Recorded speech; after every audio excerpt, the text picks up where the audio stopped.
इस वीडियो को देखने के बाद आप समझ पाएंगे कि आलस्य क्या है, यह कैसे पैदा होता है और इसे कैसे खत्म किया जा सकता है। एक बार आलस्य से परेशान एक व्यक्ति गौतम बुद्ध के पास आता है और कहता है, बुद्ध, मेरे अंदर बहुत आलस्य है। मैं इस आलस्य की वजह से अपने जीवन में वो सब कुछ नहीं कर पा रहा जो मैं करना चाहता हूँ। इस आलस्य ने मुझे बहुत परेशान कर रखा है। इसकी वजह से मैं अपने जीवन में उन्नति नहीं कर पा रहा हूँ। कृपया आप मुझे इस आलस्य से छुटकारा पाने का कोई तरीका बताएं। यह सुन गौतम बुद्ध मुस्कुराते हैं और उस आलसी व्यक्ति से कहते हैं, तुम्हें कैसे पता कि तुम्हारे अंदर आलस्य है?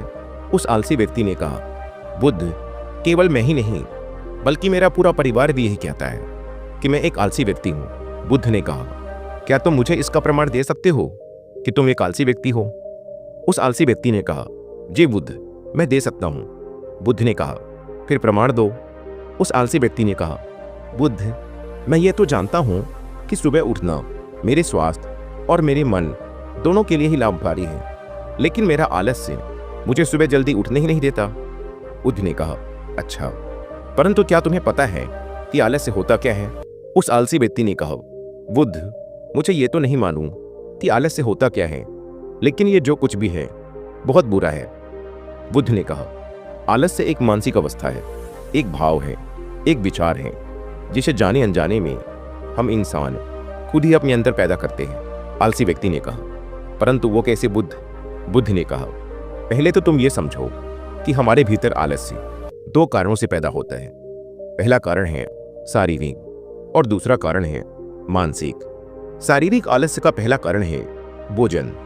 जब हम कोई ऐसा भोजन ग्रहण करते हैं जिसमें खुद कोई जीवन नहीं है, तो ये भोजन हमारे शरीर के लिए बोझ बन जाता है और फिर यह हमारे अंदर आलस्य पैदा करता है, क्योंकि हमारा शरीर भोजन से मिलने वाली ऊर्जा के सहारे चलता है और फिर हम इसे जैसा भोजन देते हैं वैसे ही ऊर्जा हमारे शरीर को भी प्राप्त होती है। इसलिए अगर तुम आलस्य से बचना चाहते हो तो आसानी से पचने वाले और सीधे प्राकृतिक से प्राप्त होने वाले भोज्य पदार्थों को अपने भोजन में शामिल कर दो। शरीर के स्तर पर आलस्य का दूसरा कारण है गलत तरीके से चलना, गलत तरीके से बैठना और गलत तरीके से लेटना। गौतम बुद्ध ने आश्रम के भिक्षुओं की तरफ इशारा करते हुए उस आलसी व्यक्ति से कहा, अगर तुम ध्यान से देखो तो तुम्हें आश्रम के इन भिक्षुओं के चलने, बैठने और लेटने की अवस्थाओं में एक विशेष प्रकार का संतुलन नजर आएगा। जब ये चलते हैं तो इनके पैरों के बीच एक तालमेल होता है। जब ये बैठते हैं तो इनके रीढ़ की हड्डी एकदम सीधी होती है और गर्दन थोड़ी सी ऊपर होती है, और जब ये लेटते हैं तो इनका शरीर एकदम शिथिल होता है। इनके शरीर के किसी भी अंग पर कोई तनाव नहीं होता, जिसके कारण ये एक गहरी और आरामदायक नींद ले पाते हैं। उस आलसी व्यक्ति ने पूछा, बुद्ध, क्या पर्याप्त नींद लेना भी उतना ही जरूरी है? बुद्ध ने कहा, ना कम ना ज्यादा, हमेशा ही पर्याप्त मात्रा में सोना लाभकारी होता है। अगर तुम आज रात पर्याप्त नींद नहीं लेते तो तुम्हारा कल का पूरा दिन थकान और आलस से भरा होगा, इसलिए पर्याप्त नींद भी उतनी ही जरूरी है। आलसी व्यक्ति ने कहा, हाँ बुद्ध, ये तो मैंने भी महसूस किया है। बुद्ध ने कहा, शरीर के स्तर पर आलस्य का तीसरा कारण है सुबह जल्दी ना उठना। यह सुन उस आलसी व्यक्ति ने कहा, हाँ बुद्ध, मैं तो सुबह जल्दी उठ ही नहीं पाता हूँ। बुद्ध ने कहा, तुम सुबह जल्दी तब उठ पाओगे जब तुम रात में जल्दी सोओगे। बुद्ध ने आश्रम के भिक्षुओं की तरफ इशारा करते हुए कहा, इन भिक्षुओं को देखो, इन्होंने रात्रि में अपने सोने का एक निश्चित समय निर्धारित कर रखा है और यही कारण है कि ये रोज प्रातःकाल जल्दी उठने में सक्षम हो पाते हैं। हर एक बौद्ध भिक्षु को अनुशासन का पालन करना होता है और यही अनुशासन इनके जीवन में संतुलन लाता है। कुछ लोग अनुशासन को एक बंधन समझते हैं। उन्हें लगता है कि अनुशासन उन्हें बांधता है, लेकिन सच्चाई ये है कि अनुशासन हमें बांधता नहीं बल्कि स्वतंत्र करता है। इसलिए अगर तुम शारीरिक स्तर पर आलस्य से छुटकारा पाना चाहते हो तो खुद को अनुशासन में ढालो, एक निश्चित दिनचर्या का पालन करो। उस आलसी व्यक्ति ने कहा, लेकिन बुद्ध, शुरुआत कहाँ से करें? सही तरह का भोजन करने से, सही तरह से बैठने, लेटने और चलने से, या फिर सुबह जल्दी उठने से?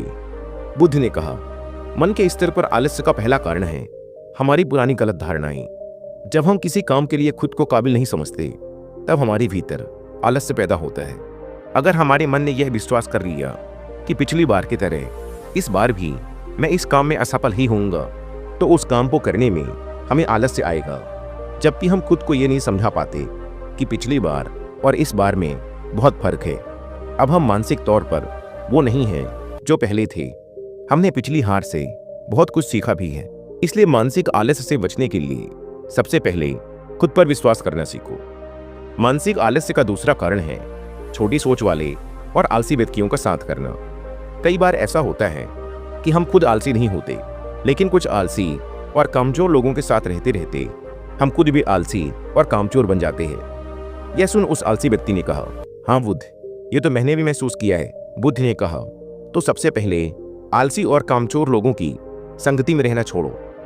बुद्ध ने आगे कहा, मानसिक आलस्य का तीसरा कारण है काम को टालने की आदत। काम को टालना आलस्य और मानसिक तनाव का सबसे बड़ा कारण है। शुरुआत में तो हमें पता नहीं चलता, लेकिन धीरे धीरे ये आदत हमारे अंदर घर कर जाती है, और ये एक अकेली आदत ही किसी भी इंसान की जिंदगी बर्बाद करने के लिए काफी है। इसलिए जो काम आज किया जा सकता है उसे कल पर कभी ना टालें। बुद्ध ने कहा, मानसिक आलस्य का चौथा कारण है लक्ष्य का स्पष्ट ना होना। मान लो तुम किसी बड़े से रेगिस्तान में फंस चुके हो और तुम्हें जोरों की प्यास लगी है, तब तुम क्या करोगे? उस आलसी व्यक्ति ने कहा, मैं पानी की तलाश करूंगा। मैं कोशिश करूंगा कि जल्द से जल्द रेगिस्तान के पास वाले गांव में पहुंच जाऊं। बुद्ध ने कहा, लेकिन अगर बहुत कोशिश करने के बाद भी तुम्हें पानी ना मिले तब? उस आदमी ने कहा, मैं तब भी प्रयास करता रहूंगा, क्योंकि मेरे पास और दूसरा कोई विकल्प ही नहीं होगा। गौतम बुद्ध ने मुस्कुराते हुए कहा, इंसान को आलस्य तभी घेरता है जब उसके पास कोई स्पष्ट लक्ष्य ना हो या फिर उसके समक्ष बहुत से विकल्प उपलब्ध होना। इसलिए लक्ष्य पर निश्चित होना परम आवश्यक है। अगर तुम सुबह उठकर व्यायाम नहीं कर पा रहे हो तो उसका कारण तुम्हारी नज़र का स्पष्ट ना होना है। अभी तुम भविष्य में होने वाले रोगों और उन रोगों से होने वाली पीड़ा को स्पष्ट रूप से महसूस नहीं कर पा रहे हो। बुद्ध ने आगे कहा, मन के स्तर पर आलस्य का पांचवा कारण है किसी काम को करने की कोई बड़ी वजह ना होना। मान लो तुम बहुत से कीमती गहने लेकर एक सुनसान रास्ते से गुजर रहे हो। तुम चलते चलते बहुत थक चुके हो और तुम्हारा बैठने का मन कर रहा है, और तुम एक बड़े से पेड़ के नीचे आराम करने के लिए बैठ जाते हो। तुम अभी बैठे ही थे कि तुमने देखा कि दूर से कुछ डाकू तुम्हारी तरफ भागे आ रहे हैं। तो क्या ऐसी परिस्थिति में भी तुम्हारा आलस्य तुम्हें भागने से रोक सकेगा? नहीं ना। तो मेरी एक बात को समझो, तुम्हारा आलस्य केवल तुम्हें उन्हीं कामों को करने से रोक सकता है जिन्हें करने की तुम्हारे पास कोई बड़ी वजह नहीं है। वह आलसी व्यक्ति कहता है, आपका बहुत बहुत धन्यवाद बुद्ध, अब से मुझे आलस्य का सारा खेल समझ आ गया। गौतम बुद्ध कहते हैं, मेरी एक बात हमेशा याद रखना, जहां स्पष्टता है और काम को करने की कोई बड़ी वजह है, वहां आलस्य हो ही नहीं सकता।